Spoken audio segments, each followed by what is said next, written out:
বলবেন। আমি জানি আমি অত সুন্দর না, তবুও যদি কখনো আমায় ভালো লাগে, ভালোবাসি বলতে কিন্তু ভুলবেন না। বলে ফেলবেন ভালোবাসি। আর এভাবেই আমার অপেক্ষায় আপনার বেকারত্ব ভুলে যাবেন। বেকারত্ব ভুলে গেলে কি তোমার বাবা মা একটা বেকার ছেলের হাতে তোমাকে তুলে দিবে? উহুম, সেটা না। আমি কি বলি শুনুন, আপনি যখন আমার জন্য অপেক্ষা করতে থাকবেন, হঠাৎ করে হয়তো আমি একদিন আসবো না। হতে পারে সেটা ১ দিন, ২ দিন কিংবা অনেকগুলো দিন। আপনি কিন্তু ধৈর্যহারা হবেন না আমার অপেক্ষা করতে, করতে।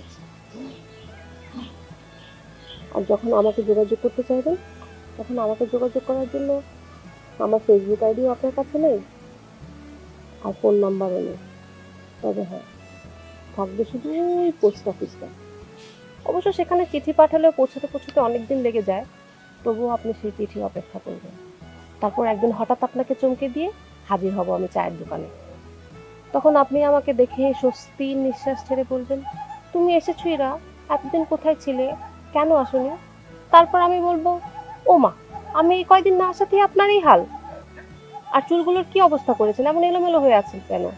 কতদিন চিরুনি করেন না চুলে?"